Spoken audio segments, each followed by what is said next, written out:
right, let's get started. So we're starting at 4:03. And hopefully everyone's just reviewed the rules of civility. It's a nice way to start a meeting, and also the purpose statement, so we sort of remember what we're doing here.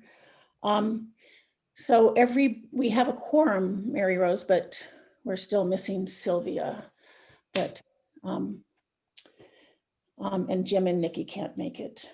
And when was the agenda posted? On Friday, I think. Yeah, couldn't have been before that. Sorry, my internet's cutting in and out, Colette. Oh, sorry. When agenda posting?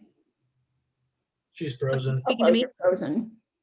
I'm going to text you. This is Chris. Oh, she's back. This is Chris. The agenda posted Friday around 3 o'clock. 3. Okay. Thank you. It was about 3:30 actually. It was about 3:30 on Friday. Thanks. Sorry, my internet is super bad right now.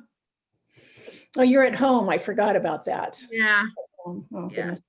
That's right. It's a Monday. So workshop discussion and possible dates. Mercedes and I met with Mary Rose and Chris, and there's a chance we won't be able to do this till February. I do want to talk to people about a date that works best and a time that works best. As you know, we're confined on Monday nights because we have city council and we have, it conflicts with other meetings. And so on Monday nights, we really can only have an hour meeting. We have the option of starting it an hour early, but I think that there are too many people who would not be able to participate. And we want people to be able to participate. I think it should be a 2-hour minimum for the workshop. I want to propose Saturday, if that works for city staff and if that works for committee members. Any comments about that? I have one. Or by February, things could change. We could do in person, correct? Or is that out the window at this point? I think it's highly unlikely, but it's not. But it would be it's a lovely thought. And certainly if we can do in person, that changes it even more. I mean, that actually in many ways complicates it. I mean, it makes it a bigger event to produce than I think than Zoom, but it's preferable. Certainly. What? Nothing. Sorry, nothing with you. Okay. I'm kind of sensitive. Phone going off. Oh, I better turn mine off. Yeah. Mercedes, do you have some thoughts about time? You're muted.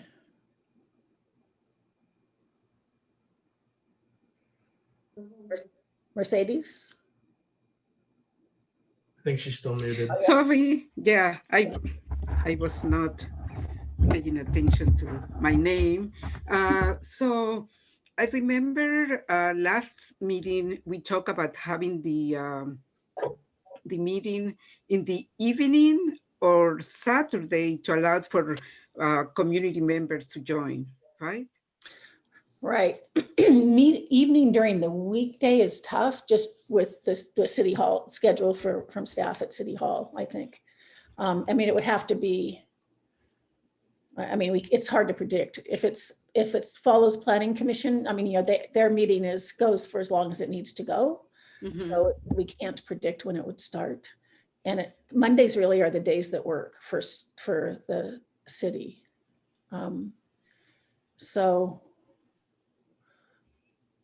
I don't know. It would have to either start in the afternoon or we would have to have it on a Saturday. So could we try to do it on Saturday so more people can join? That would be my preference, but I'm open to whatever works for this group. So can you Saturday? If it works for the majority, can you do this And if not, can you do this, please? Saturday works for me as long as I Saturday. have enough notice. Okay, I work just about every Saturday, but if I know it's coming, then I can plan around it. Okay. So and Darren, I saw a thumbs up, right? I'm good with whatever. I'll make anything work. And Thank you. Mary Rose, how does that work for you? Well, You work I'm an 7 days a week anyhow. Oh, she's lagging again. Oh, you're muted. Top. You- employee, Oh, she's so picking up to the other laptop. Oh, there, can you hear me? yeah. We're gonna have reverb. Both laptops are going. So, hold on. Is that better? Yeah. Yeah. it's Sorry. perfect. My computer is terrible, so I'm on my data on my phone. Oh, goodness. I serve at the leisure of the council. So I'm an exempt employee. My time is, Well, uh, that doesn't mean we shouldn't consider your time. I mean, with all due respect, can you think of a day during the week that would work? I mean, I can't. yeah, it's hard, right? Because we work 8 hours. Right. Yeah. So I then mean, it yeah, seems like so it's- Saturday will do it, right? Yeah. Okay. I can give you a Friday off, Mary Rose. Yeah, you could take a day off during the week. Right. That doesn't happen, right, Colette? I won't text you, I promise. I was just gonna say that doesn't happen, Colette. Okay. It doesn't happen on weekends either, but, oh, well, sorry. And there is a comment in the chat box. So as a community member, Saturday meeting seem more appropriate to allow community members who are currently working to join. That So makes sense. at this following Brown Act procedure, sorry to interrupt Mercedes, but we have to allow public comment at the end of discussion. So once we discuss it and the committee members discuss, then Colette can ask for public comment and then we can read those chats.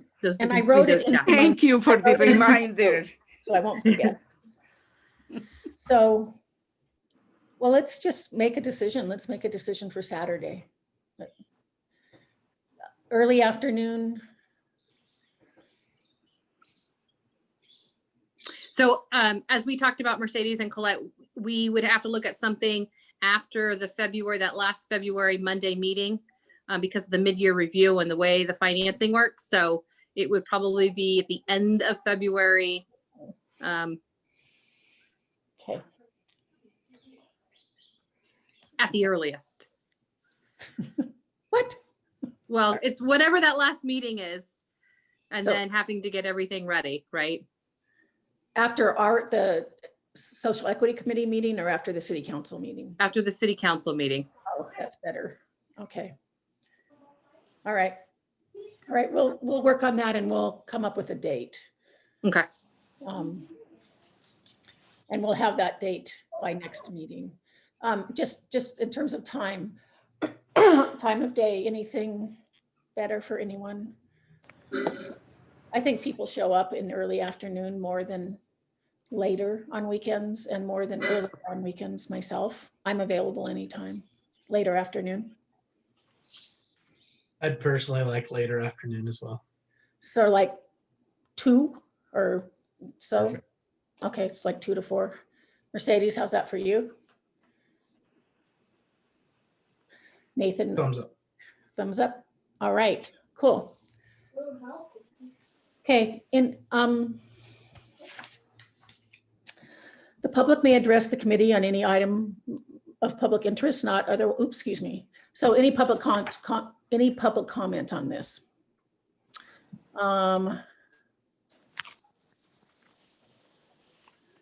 Karen Woods. you So heard me. as a community member, Saturday meetings seem more appropriate to allow community members who are currently working to join, from Pablo Lopez to everyone. And, sorry, Karen. I was just curious, who would be doing the training that you're talking about? I wasn't here last time to hear the discussion on that. She's a facilitator from the East Coast, and I actually don't know her name Okay. at this point. But she's a profession. She's professional. It's a professional facilitator. What training? I thought we were having kind of a sit-down meeting. It's a workshop. It's a workshop. It's not a training, it's a workshop. Okay, that's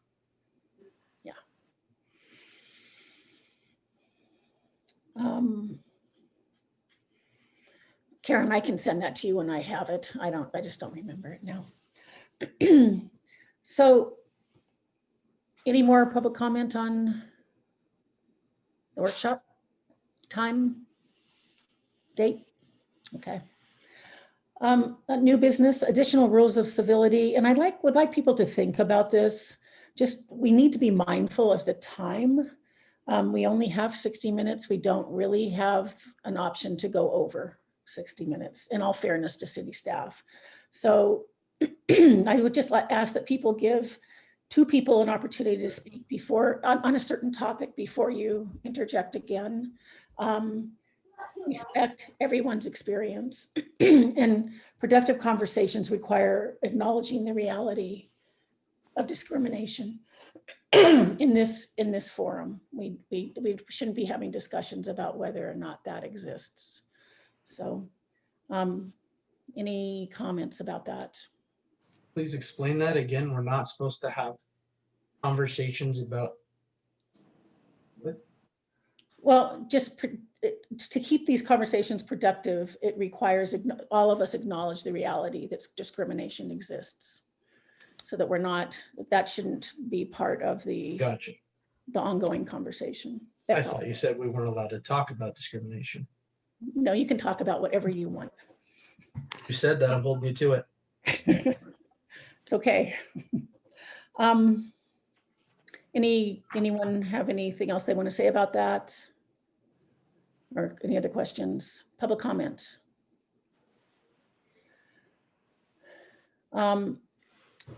Okay, we're going to go on to the next item. Review and discussion of City Council meeting on July 6th, 2020. That's where we presented the two resolutions against racism that were, really rejected, appropriately so. And it was also where the conversation started to create a committee that has ended up being this social equity committee. Was anyone able to review that council meeting on July 6th? Yeah, I watched it. I just watched it.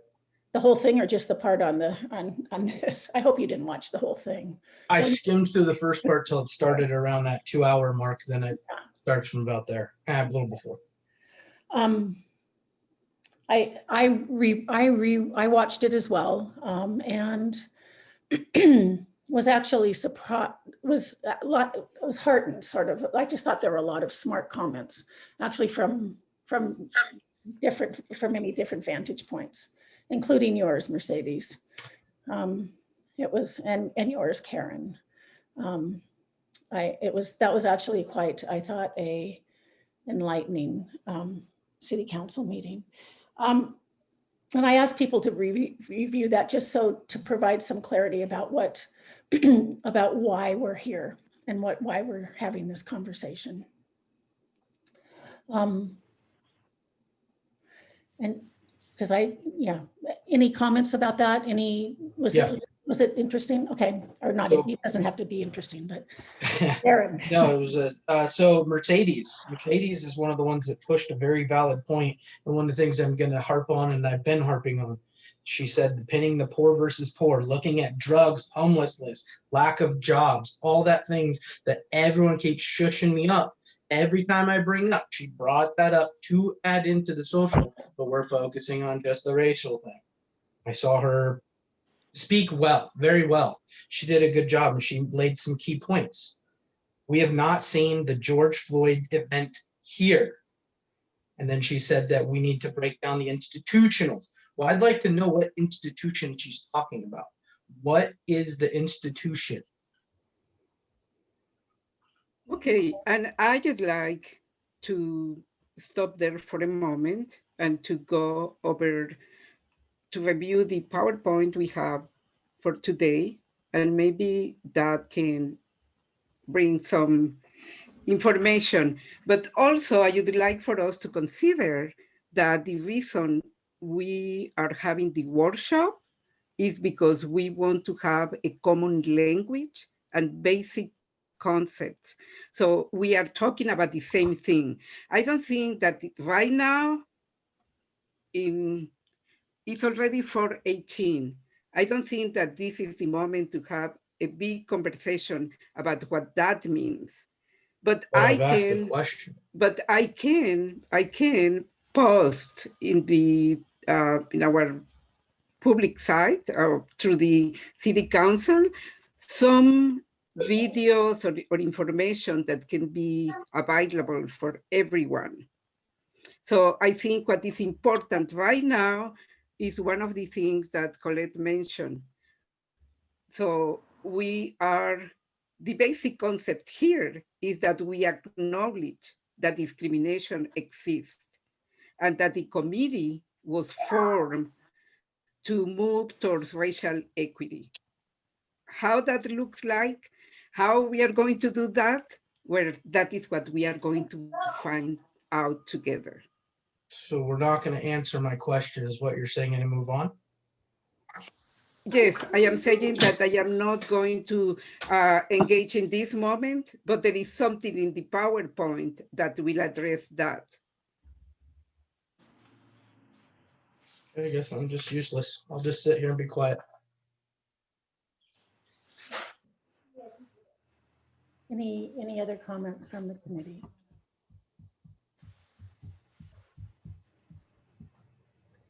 Any public comment on the July 6th meeting or, okay, Karen? You need to unmute yourself. Oh, you did, okay.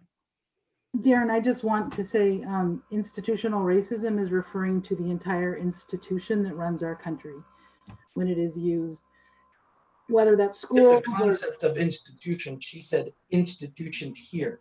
Her actual quote was a lot longer than I paraphrased. So Darren, I was just defining the concept of institutional racism. Right, what in her institutional ideas okay, I'm not going to answer for Tuolumne Mercedes. County, or sorry, Sonora City, where So Darren, could I finish? It was my moment to speak. I'm not going to answer what Mercedes was referring to.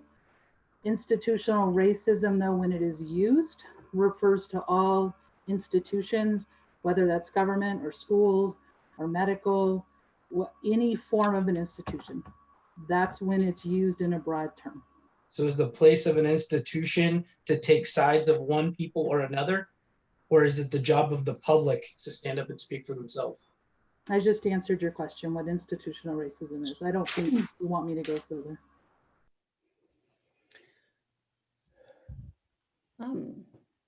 I think Mercedes is correct. I'm sorry, Karen, were you finished?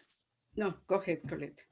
I think Mercedes, I think that Darren, that is addressed in the PowerPoint a little bit. It will help clarify, and I think there can be more discussion about it there. I'm not silencing you.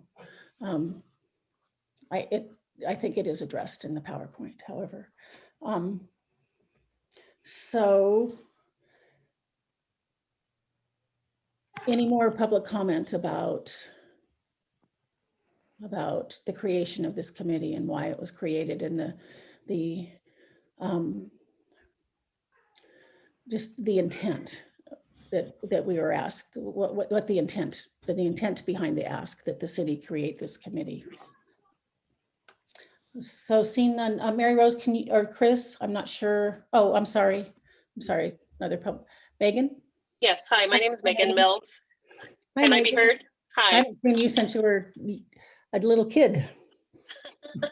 I'm a lifelong Tuolumne County resident. I grew up here. I now live here after spending some time away, and I'm here with my entire family, my mother, my father, and my 21-year-old son. And I'm a concerned and engaged citizen of Tuolumne County, and I live in Sonora City. And my comment is that I find that this committee is necessary and relevant and appropriate, and that having common terms to speak about these issues is a good starting place so that everyone's on the same page about what what these terms mean. And so I'm committed to doing anti-racism work and social justice work, including transphobia and homophobia and social equity work in terms of class, race, religion, every kind of intersection of oppression that exists in this community and the world. So that's my thought about this committee. I'm really grateful to be here and given the opportunity to speak. Thanks, Megan. Okay, Mary Rose or Chris? I think, Chris, could you allow Mary Rose to put up the PowerPoint? And Chris, it might be coming better from you because my bandwidth is so bad on my laptop. If you could just open up the PowerPoint, perfect. Thank you, Chris.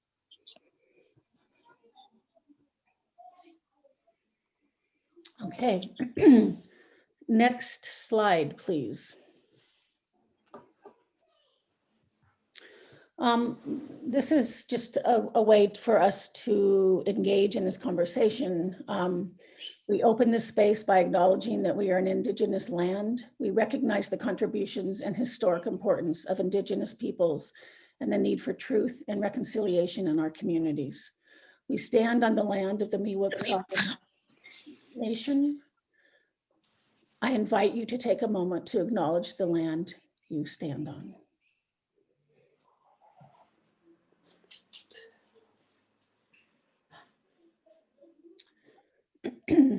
Anyone on the committee have any thoughts about this? Page of the first part. I'm sorry? The second page or the first page? You got switched. Gratitude and acknowledgement. Oh, for sure. Native people have been here for hundreds of years. This is definitely their land. Visitors. A lot of people treat it like crap and they shouldn't. And it's also, I think, the where bigotry has existed in this community for a long time. It's against our Native American peoples until, recently. So, okay, next, anything else? Next slide, please. Just thought we should go over to the Sonora City Council identified outcomes, just so we're clear about the work we're doing. And it doesn't mean that we can't tweak this a little bit, but this is what the City Council charged us to do. And it's creation of a social equity committee, mission and vision statement. Because of that, we took those off the agenda after we worked on the purpose statement for a long time. I actually did put the original mission and vision statements back on just as a starting point. We are not going to work. I don't want to work on that today, but I would like everyone to take just that basic mission and vision statement home. This is a homework assignment, you guys, I'm sorry. And just think about what our mission and vision statements should entail. Does anyone have any comments about these mission and vision statements? Something that you think shouldn't be there that is? Anything that you have to say, you can think of to say about them? I just like to say something. Okay. Mercedes. Yeah, so since we have already created the purpose and we are going to have we are going to have some workshops and conversations so we can be on common ground. I think it would be useful to wait until that time to start working on the mission and vision. Post workshop. Yes. Okay.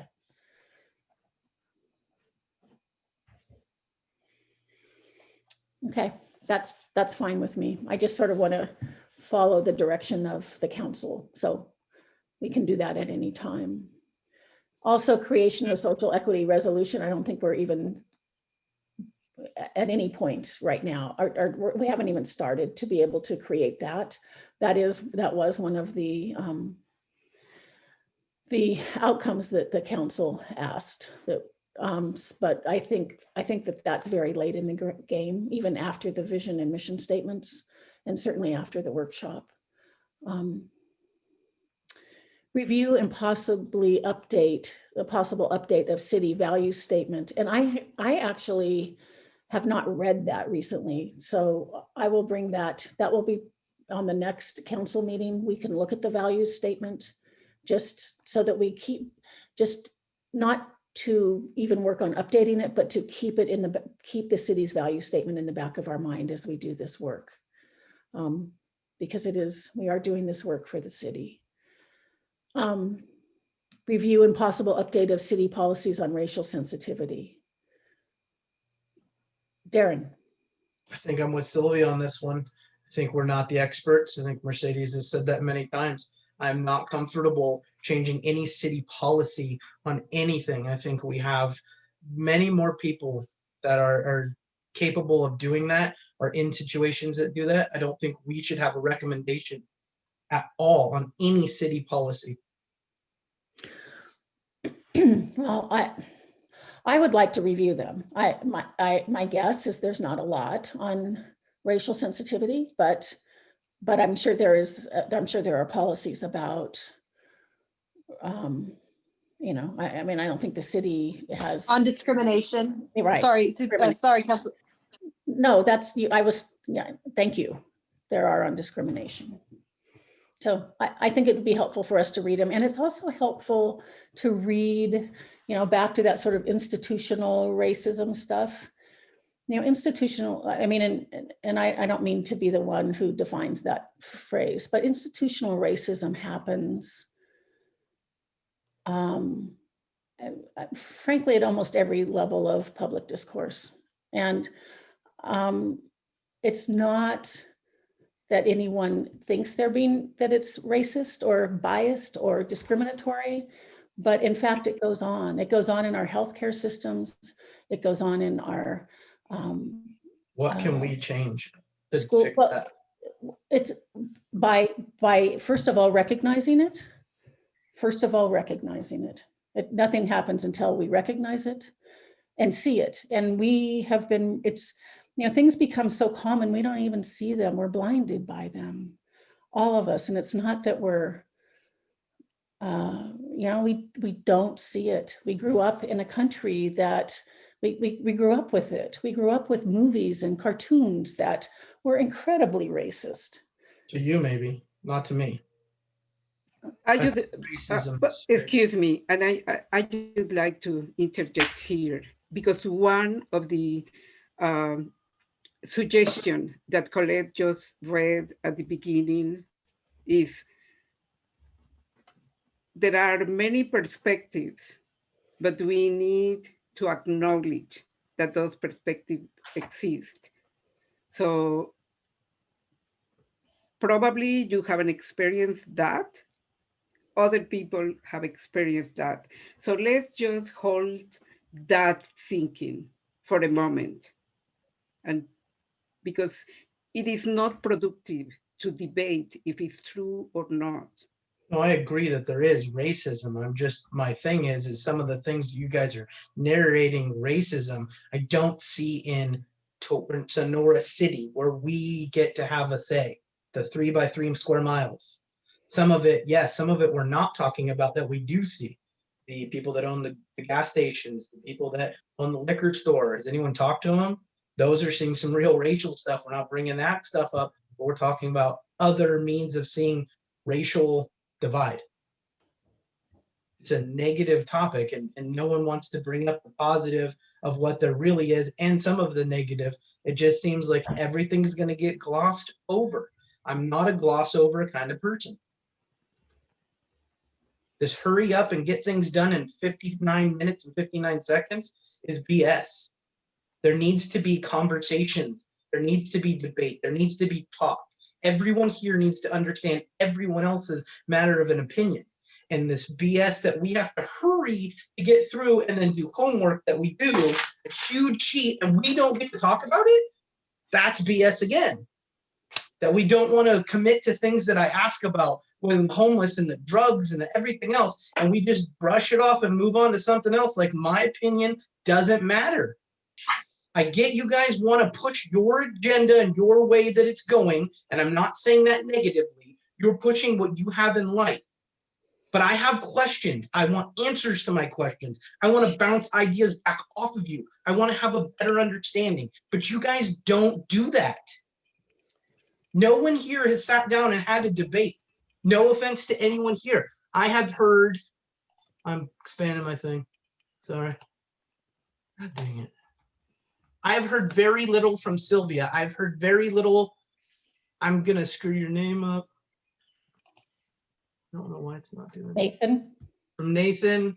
I've heard very little from a lot of people about their questioning. I want to know what they're thinking. I want to hear their ideas. I don't want to just play the motions and roll through this to the end and come to a conclusion, and that's the conclusion.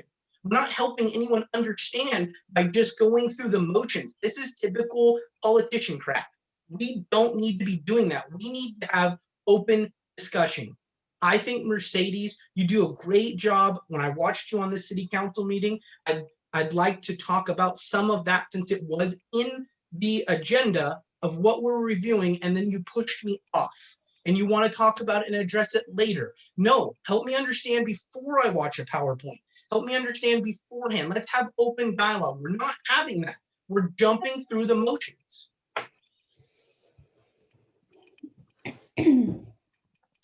I could address some of this, Darren. Sylvia isn't here, so I can't speak for her. Nathan is welcome to speak whenever he chooses to. We are not here to talk about homelessness, and it's not that I don't care about homelessness. I ran on homelessness. There is a whole committee already that talks about that works on homelessness pretty well. We are not here to talk about mental illness. There is a behavioral health department. There is a behavioral health committee. We are not here to talk about addiction. So we're just focusing on race, right? Is that what you're telling me? Well, if you watched the I did watch it.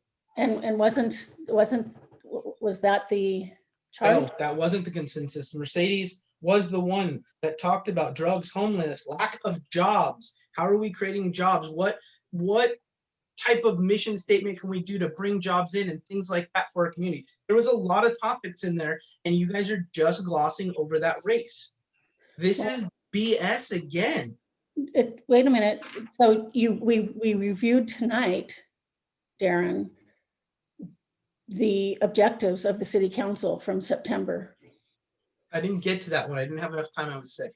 But I know, but we reviewed it tonight. It was the second, I think it was the second slide on the PowerPoint. It's still there on the screen. Sylvia had a good point.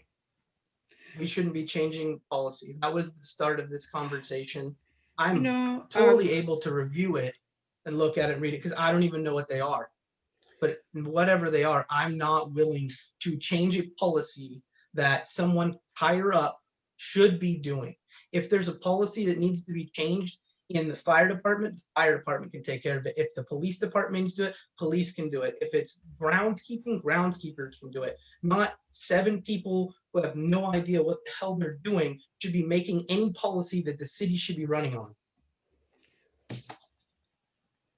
Just a quick comment. From what I understand, that our committee can only make recommendations, right? So I don't believe we have the power to change policy. I think we can just recommend that. Well, That is correct. Well, Colette and Jim have a voting membership on the committee. If they have both abstained, cool. But if they don't, then they can choose whatever to go with, whether we recommend or not. That's a conflict of interest. I think that it sounds to me like mostly we are hearing from you, Darren, and I don't know what the others want to go, but for me, I just like to go through that PowerPoint that Colette is showing, and I just like to go back to your questions, because when I said that probably what you are looking for will be answered there, I just like, as a committee member, that you trust that. I'm sorry, I have a lack of trust for government when I am not government, but but please, help by letting us move forward. But I am not getting a good sense of what we're moving forward to. When I have questions, they need to be answered. City council doesn't ask stuff without answering questions. You guys hushed me down to give me a PowerPoint that doesn't answer my question. A person answers a question. A PowerPoint is something to read and interpret. You are, because you are not listening to what is said in this moment. So why don't you give us a chance to move forward and to hold for a moment, just hold for a moment those questions you have in your paper and give us a moment, please. Colette, would you move forward, please? It's already 4:39. Right. Review and possible update of city policies and on racial sensitivity. This wasn't written, just FYI, this was not written without city staff involved. Review and possible racial sensitivity training for staff and city council. There was a lot of discussion about this at the September meeting, and there was some discomfort. There was a fear that racial sensitivity training was in some way accusing people of being racist. It is not. It is very common in most industry that you take racial sensitivity training, just as it's very common that you take ethics training. They're not being called unethical.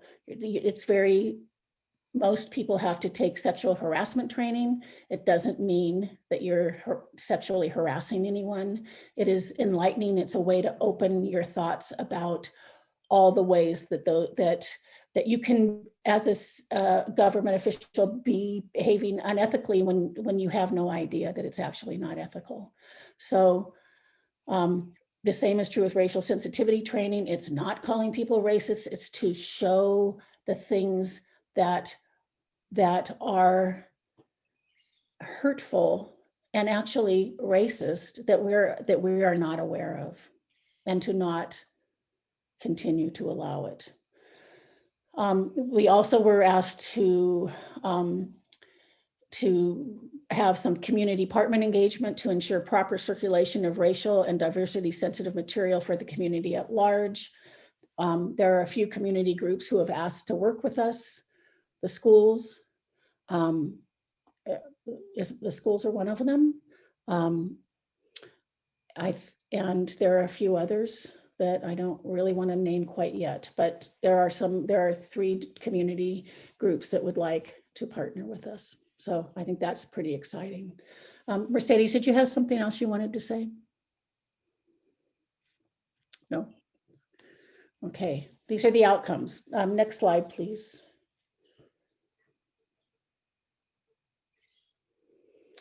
Universal human needs. And Mercedes, I'm going to let you talk about this if you wouldn't mind. Okay, so, and these, we all have universal human needs, right? So, and you mentioned, Darren, that I spoke at the first meeting about the need for jobs, the need for housing, all those things. Yeah, because those are basic needs that we all need. Unfortunately, some of those needs are seen by the lens of racial inequities, racial and social inequities. So not everyone have the same access to meet their needs. But also we have some other needs, like for safety and for belonging, for acceptance, for compassion, to matter, and for empathy and for connection. We all have those needs. Despite if we think of somebody as belonging to a political party or to a racial group or a religious group or a nationality or whatever we want to think about it, we all have all those needs. The problem is not with the needs. The problem is with the strategies we take to meet those needs. And I just want to put one example about belonging and an acceptance and matter. A gang member joins a gang because those universal needs are present. The strategy is probably not the best strategy, not the healthy strategy, not the socially acceptable. Some other people, like us in this moment, are we meeting here because we are looking also to meet those needs, to matter, connection, acceptance, belonging, safety. So what we create together can contribute to meet those needs in our community.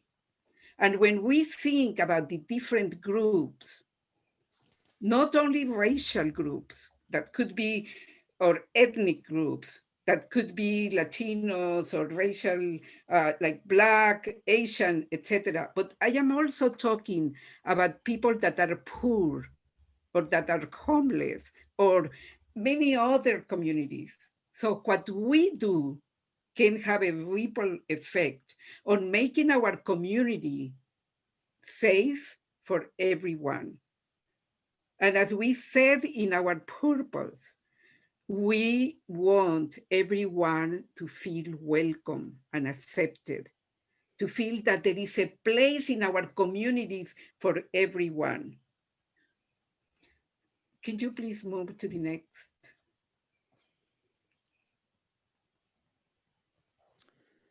Chris or Mary Rose?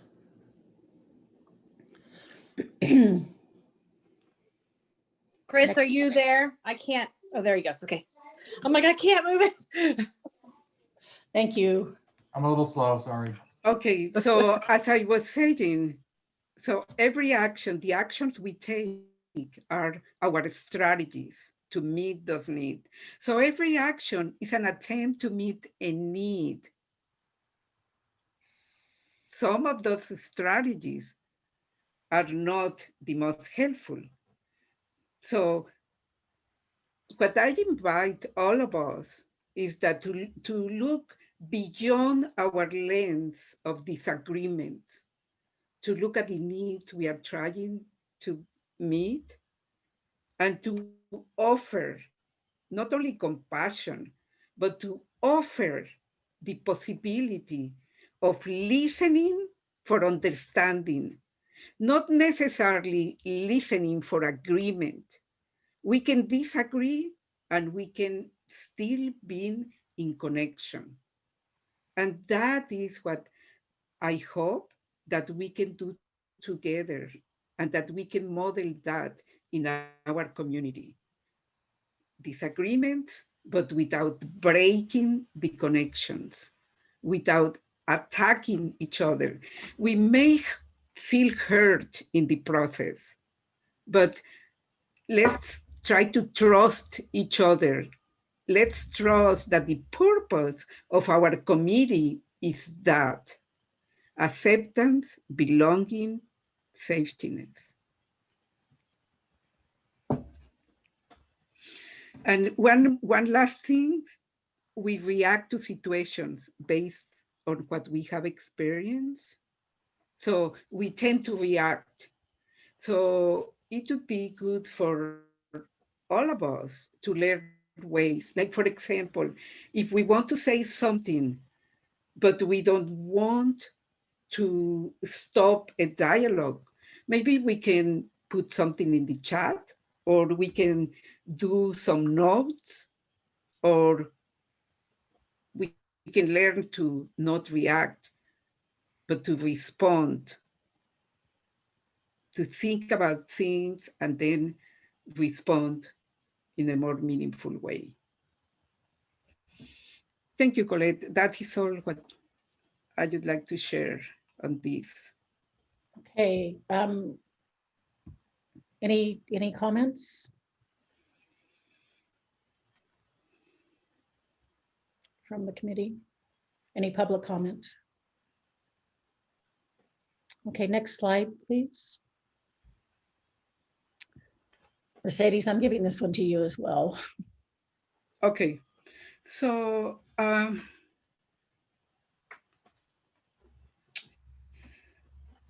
this symbol that is called the infinity symbol uh, is showing some elements.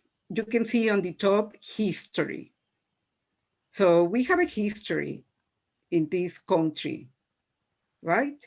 And we know part of that history, or we know different angles of that history, depending of our location, depending of our background. And there is also a culture that extends overall, but also we have our family culture, our city culture. And this symbol is showing some things that we bring with us all the time, at work, at the family, in society, wherever we are. We bring our bias, that it is not always bad. Why? Because it's the way our brain works. Our brain categorizes things just to make sense of the world. That is not bad in principle. But what happens is that when that categorizing attach some labels, like for example, I'm going to talk about my identity. So when I came to the United States, I didn't know that there were the ethnicity group I belonged to had so many labels attached. And it took me a long time to understand that. So for me, when I think of my ethnicity, I feel very proud of that. I love my ethnicity. I love many things. But when somebody else think about my ethnicity as a Latino woman, they attach labels that are not always the best labels, let me tell you. So I bring to the table also my bias. I bring to the table my privilege. And I bring to the table my internalized racism. Each of us here bring similar things in your own way. Your bias might be different from mine. Your privilege might be different from mine. But we all have some aspects of our identity, of our person, where we hold privilege and where we hold oppression. Somebody mentioned before homophobia and homelessness, etc. So when we think about all those elements, we can think about where our bias come up, or where we feel we are more privileged than others, or where we are less privileged than others. That is at an individual level. So we learn, we are socialized, simple things like, for example, gender. Have you heard that sometimes when a baby is going to be born, people decide to buy blue things or pink things, where that is also a bias, right? Because it doesn't need to be pink or blue. But that is something very simple. But the same principle applies to more complex things. Now, the external things. When we talk when we are talking to each other, when we are on that interpersonal arena, we are exchanging how the society in general see us, depending of our identity, depending of our history, depending of our culture, depending of the labels that are attached to one another. And that interpersonal element are passed to the institutional and to the structural. So the institutional, in here, where the interpersonal would be us functioning here in this social equity committee. So the institutional would be the city council. And the structural is the systems we operate within. For example, we have to do things under the Brown Act. We can't decide in this moment, and I would like that we are having tomorrow a community conversation or a workshop because we are constricted for those systems. So other institutional structures are the schools, law enforcement, district attorney, etc. And within each of those institutions, there are structural elements that conform the systems. Questions, comments?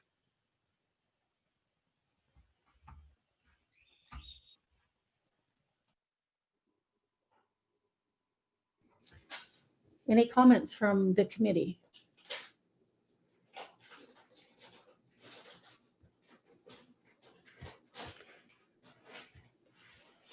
Hearing none. Any comments from the public?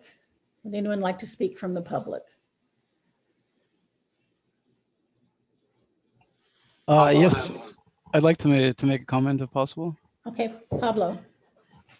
Yeah, just kind of expanding on that. I think what Mercedes is saying is very accurate, and I'd like to add that I think part of the discourse should also center around like Foucault's analysis of power knowledge. A lot of what was being said earlier about, well, how does this relate to poverty and other issues, right? I think a key factor that it's missing from the conversation is this idea that knowledge and power are two sides of the same hand, right? And they happen simultaneously. So when we're talking about like institutions and we're talking about social equity, what we're really talking about in form is how this informs individuals and how individuals in turn inform and shape the power of these institutions. I think if the committee is going to be addressing complex issues, you know, that's one of the cornerstones of CRT, critical race theory, and is important.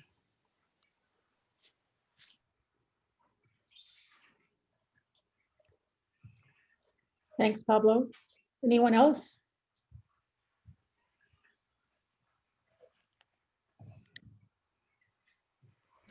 Just out of curiosity, I know it's 4:56. Are there many more slides here, or is this the end? Because you know, as a viewer, we can't see all the slides. We just see the one in front of us. I think this is the end. There's what is left is a YouTube that takes a couple of minutes. I see. So this is the last slide in the PowerPoint. Mercedes, anything else you'd like to say?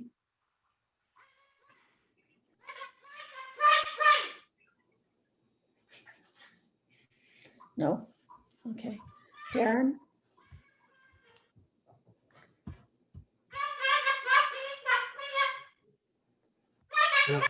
I don't think anyone wants to hear me talk. I think I'm just a sideshow.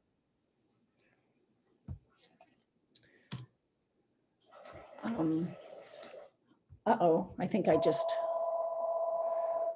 am I still, can you guys still hear me? Yes, we can Okay. hear you. I just, Sorry about my phone.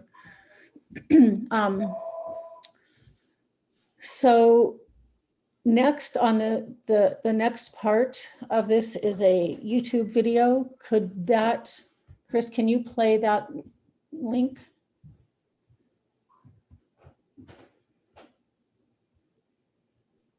I don't think I got the link for a YouTube video. It's actually on the agenda. It's the last part of the Okay. agenda. Let me look for it. Sorry.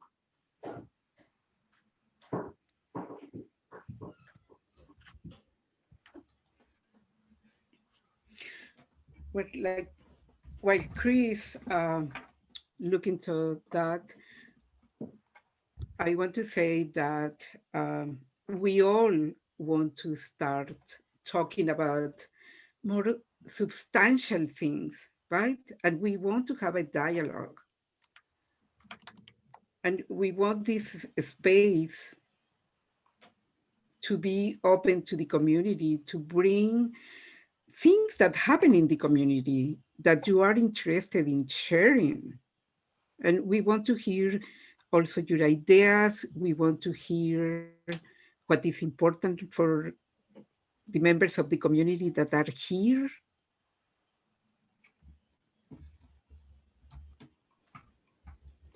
Thanks, Mercedes. So we're going to start a YouTube video. I don't know if any of you watched it. The link was on the agenda, but I think it will be a helpful way to just bring all of these thoughts together. So if you could start that for me, Chris, please. It's human nature to group people, to put them in boxes.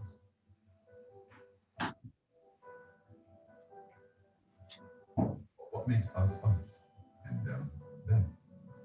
There are new Canadians, settlers to this land. The sound is not good. Generations. Chris, you need to optimize the sound.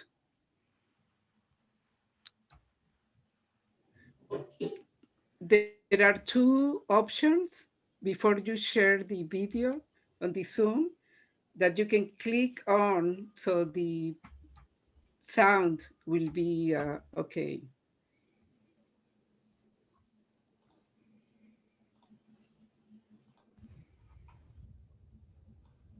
Appreciate that. Thank you. Thanks. Hopefully that's better now. It's human nature to group people, to put them in boxes.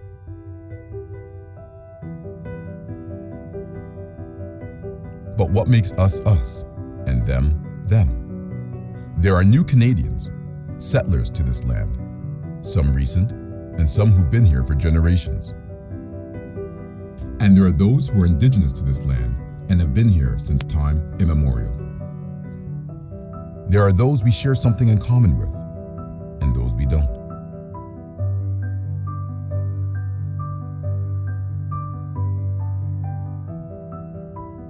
Today, I'm going to ask you some questions. Some might be a bit personal, but I hope that you'll answer them honestly. Who here was ever sent to the principal's office?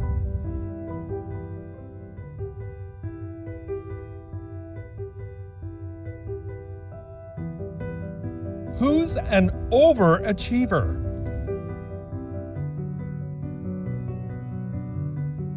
An underachiever?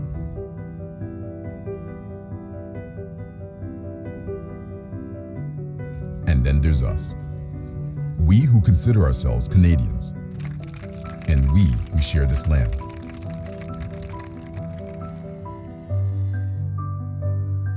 We who have felt discriminated against because of something we couldn't control.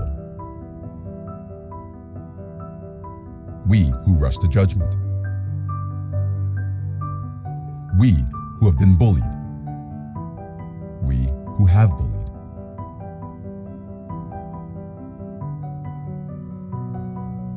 We who support a family member or a friend with a mental illness. We who've been supported through a personal illness. And all of us who love to do the chicken dance, and those who can whip Nene. We who feel motivated. And we who sometimes feel defeated because the world tells us we'll never be good enough, smart enough. And we who will do what needs to be done to make sure all of our students can truly rise. We who feel marginalized, and those of us who stand up for others to create safer spaces. We who identify as LGBTQ+. We who have family that are LGBTQ+. And we who celebrate differences because we should.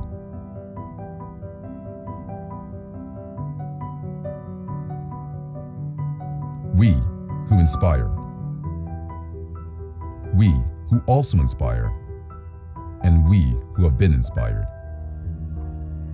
And then there's all of us who just love the Peel District School Board.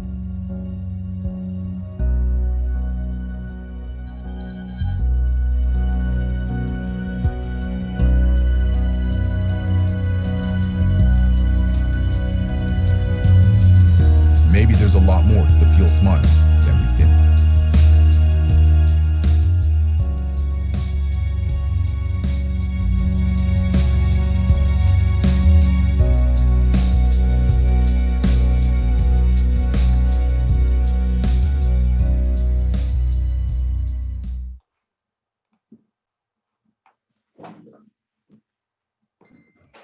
Okay, you guys.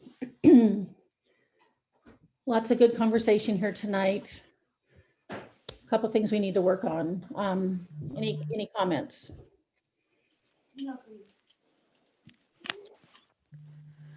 Committee or public comment? Committee, I'm sorry. Committee always first. Any comments from the public? Yeah, I have a comment. Okay. It strikes me that Tuolumne County is about 95% white people. And the number of minority people here of all different types are very small. And I've had an opportunity to talk with several individuals, particularly Black people, who say that it is their perception that they believe Tuolumne County is very racist. And yet we don't hear a lot about that in terms of any specific situations or issues. And I think that's largely because the number of people here are very small, but it's also because if you're in a situation, I believe, where you know that there are negative feelings about you for whatever reason, then the tendency is to stay back and not say anything. So I think that there is a lot of people who believe that they are being discriminated against or that there are prejudice against them that are not saying anything. And I think one of the important parts of this committee is to have an opportunity to bring that out and to give a voice to people who may not be speaking up, and thereby give an opportunity to address or to discuss and address the racism that is here but not as evident to at least those of us who are of white privilege than those of us who are minority. Yes, thank you. Phil, you're 100% correct. Here's the thing. I have one of my best friends is Black here. I have seen him called the N-word. I will not stand for that. I will choke it out of someone, and I don't care if anyone gets offended by that. I will beat down someone if I ever see it happen in my presence. I'm not saying it doesn't happen here. The problem is some of it is the super elderly people that grew up in a different time have a fundamental problem in their brain of acceptance. The person that did this was about a 65-year-old man. I almost stomped the crap out of him. Did that offend Daryl? No. You know what he said? It's no big deal. It's his loss. You know, it made me think about that. Daryl's a great man, has kids, worked hard here in our community. He's right. He's a good friend. I can count on him for almost anything.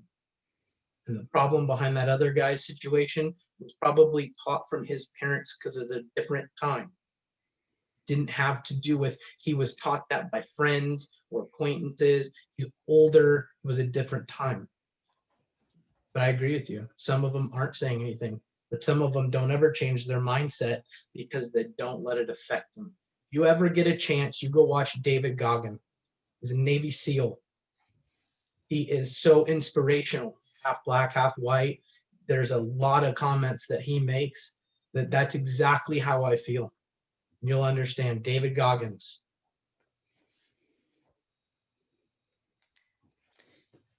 Anyone else? Okay, you guys, we've gone on, we're on overtime, so need to wrap this meeting up. Thank you, and thank you for all of you from the public who signed on. Thank you. Colette, just to let the public and the committee members know, sorry to interrupt you, Councilmember Sutt, but just so everyone knows, there will be an item on the 21st, next Monday, in regards to the council approving the purpose statement that was agreed to by the committee members.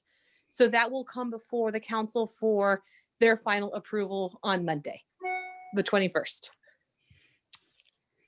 Thanks.